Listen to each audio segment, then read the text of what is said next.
Cricketer بزرگ ہو گئے اور اس نے مجھے پتہ لگا کہ ان کو ڈیمینشیا سٹیج 2 ہے. ہو جاتا ہے بڑا. ان کا بیٹا ہائی کورٹ کا جج بھی بنا تھا. اور وقار احمد جو ٹیسٹ کرکٹر تھے, doctor Dilawar Mahmood M a college کے پرنسپل ان کے والد تھے, اور میں لیتڑا. ہم نے گورنمنٹ کالج میں بنایا no nonsense club. The no nonsense club will tolerate no nonsense in the government college. اس کا کوئی مطلب نہیں. تو شیخ رشید جو پرنسپل انہوں نے ہمیں بلایا, وہ آنکھیں تھوڑی دکھا, the only nonsense is this club and only nonsense in this college is you three. بڑے مسکین پر. وقار نے فیصلہ کیا کہ پرنسپل کے دفتر کے باہر ایک باکس ہے, یہ پوسٹ آفس باکس, اس میں جو شادیوں پہ بم چلتا ہے وہ چلانا چاہیے. ہم بالکل شامل تھے اس میں, اور ہم پکڑے نہیں گئے. سو کالج میں ہم نے بڑی خباستیں کی. لیکن سر والد صاحب تو آپ کو ڈاکٹر بنانا چاہتے تھے. جی میں F S C medical college چنوں نا, میں F S C medical college میں داخل ہوا. اور میں نے ایک دفعہ جب ہفتے کے بعد میں نے ایک کاکروچ کو اس کو پنے لگا کے اس کو کاٹنا تھا اور اس کو اندر سے معائنہ کرنا تھا. پھر میں نے دیکھا کہ جو پرانے ہیں وہ ایک ڈڈو کو پکڑ کے اس کا ٹینڈ پہ مار اسٹن کر رہے, اسے بے ہوش کر. میں کہا منوع بھی کرنا پھر ڈڈو یار چنگا بھلا ہے, وہ کی قصور ہے, کیونکہ اس کو بھی ڈائسیکٹ کر کے آپ نے دیکھنا تھا. تو میں بغیر والد صاحب سے پوچھے میں آرٹس میں آ گیا, ایف اے آرٹس. اس کے سب سے بڑا فائدہ یہ مجھے یہ ہوا کہ میری شعیب ہاشمی صاحب سے بے تکلفی ہو گئی. ایک اور ٹیچر عارف خان صاحب انگریزی پڑھاتے تھے, ان سے بھی بے تکلفی ہو گئی. اور پھر ہم نے روئنگ بھی سیکھ لی, کرکٹ بھی کھیلی, ڈبیٹنگ بڑی کی آل اوور پاکستان. اور میں آفتاب گل صاحب کے ساتھ بھی آیا, جو انہوں نے فرسٹ پرائز ملا, ٹرافی ہمیں مل گئی.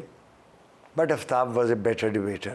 تو میں ایم اے پولیٹیکل سائنس میں داخلہ لیا تو گرو آ گیا, او کاکا ایم اے پولیٹیکل سائنس کیوں کر رہے ہیں؟ میں کہا کی کر لا کر. میں کہا تو فائدہ کی. کہہ رہا 7:30 بجے کالج شروع ہوتا ہے, 10:30 مک جانا. اس سے اچھا کالج میرے ذہن میں کوئی تھا ہی نہیں. 11 بجے انارکلی جاؤں گے پھر چاٹ کھاؤں گے. میرے لیے law was much more attractive than M A political science. میں پھر والد صاحب کو بغیر بتائے میں نے لا کالج داخل کر لیا. تو وہاں بھی ہم نے خباثت کی کافی, اور پرنسپل صاحب کی مہربانی ہے کہ انہوں نے ہمیں نکالا نہیں. لیکن دیکھیے میں آپ کو ایک بات,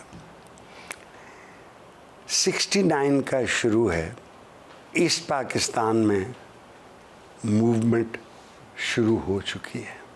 سینٹ ہال میں ایک سیمینار ہوا جس میں ایک فارمر وائس چانسلر, چلو ان کا نام نہیں لیتے, وہ بھی آئے. لیکن مجھے اٹریکشن تھی ٹی اینڈ سموساز, اور اس کے بعد ہم لپکے. پیسٹری کوئی نہیں تھی, ٹھنڈے سموسے تھے, لیکن میں 4-5 پھڑکا دیتے کیونکہ میں نعرہ باز ہوں. پاکستان کا مستقبل وہ ہے جو ہمارے حکمران فیصلہ کریں گے, آپ اور میں نہیں کر سکتے. ہم یہ یہاں ڈرائنگ روم میں بیٹھ کے ویسے جاتے ہیں. مجھے بے شمار آتے ہیں خط, میں جو کرتا ہوں آپ کا سوال کیا ہے, عمران خان کا کب رہا ہوں گے. وہ میں کہا میرے کو کچھ ارلو ہے, میں برر کر کے پھیلوں, ہو گیا بھائی مجھے کیا پتہ کب. جب عدالتیں چاہیں گی, اور عدالتیں جو میری ہیں جن سے میں عزت احترام کرتا ہوں, یاد رکھیں جو بھی آپ کام کرتے ہیں تاریخ اسے یاد رکھتی ہے. حال میں شاید آپ کو یہ پتہ نہ لگے. سب نے 65 سال کا ہونا. کئیوں کو ایک جج صاحب جن کو یقین تھا کہ وہ چیف جسٹس ہوں گے وہ 65 سال کے نہیں ہوئے. ان کا تعلق بلوچستان سے تھا, وہ فوت ہو گئے کیونکہ ان کا دل لاش تھا. انہوں نے بتایا نہیں کہیں مجھے میڈیکلی ڈسچارج نہ کر دیں.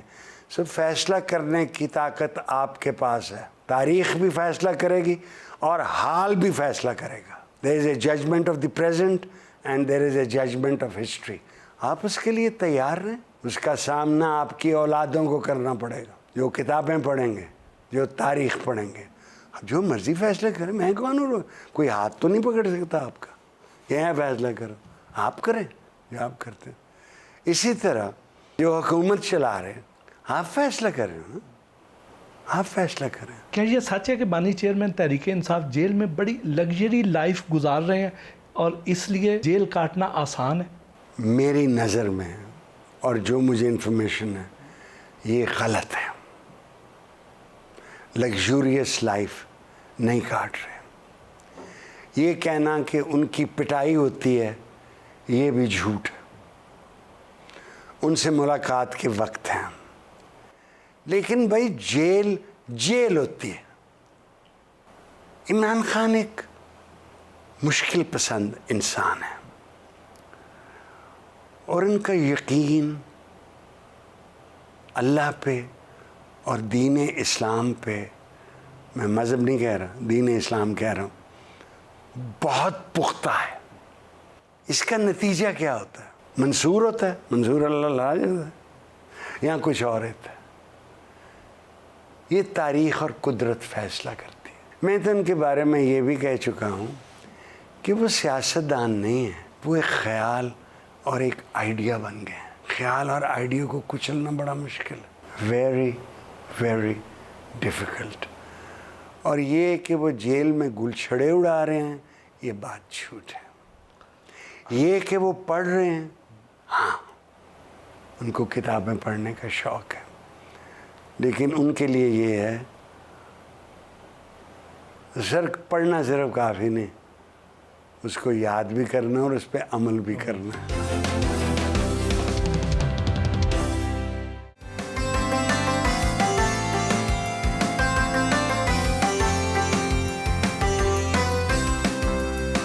عمران خان کو ملک سے باہر بھیجنے کی کوششیں ہو رہی ہیں. میں نے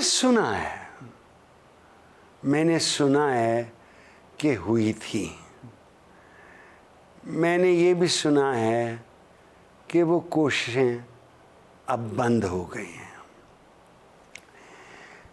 خان صاحب میں اور نیلسن منڈیلا میں ایک مارجنل فرق یہ ہے, وہ جب جیل گئے تو ان کی عمر بہت کم تھی اور وہ 27 سال رہے. خان صاحب جب بھیجے گئے تو ان کی عمر زیادہ تھی. So it's entirely possible.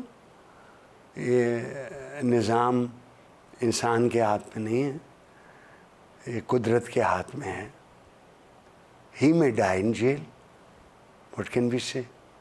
But جب بھی وہ باہر آئے گا, لوگوں کو اچھا لگے یا برا لگے, عوام ان کے ساتھ ہے, فار گڈ ریزن اور بیڈ ریزن. وہ جب باہر آئیں گے تو کیا کوئی سیکھا ہوگا انہوں نے, وہ غلطیاں دوبارہ دہرائیں گے؟ میرا خیال ہے کہ خان صاحب سیکھیں گے, سیکھ کے آئیں گے.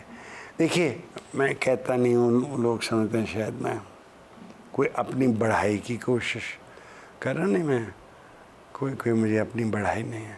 انہوں نے مجھے کہا تھا میں نے کہ الیکشن لڑو تم جیت جاؤ گے. انہوں نے مجھے جب پرائم منسٹر سے بلا کہا تھا کہ اٹارنی جنرل ہو جاؤ, ایڈوائزر لا ہو جاؤ, ایڈوائزر انفارمیشن ہو جاؤ, میں نہیں مانا. قصور ان کا نہیں, قصور میرا ہے. شاید مجھ جیسا منہ پھٹ وہاں ہوتا تو جب انہوں نے کہا تھا کہ 50 لاکھ گھر بناؤں گا, میں ان کے منہ پہ ہاتھ رکھ دیتا. پہلے 20,000 بنائے. جب انہوں نے کہا تھا 1 کروڑ نوکریاں دوں گا, میں روک دیتا. میں کہتا یہ نہ کریں, وہ کریں جو آپ کر سکتے ہیں. ریئلسٹک بات. یہ وہ صرف یہ ہوتا یہ ہے کہ جب آدمی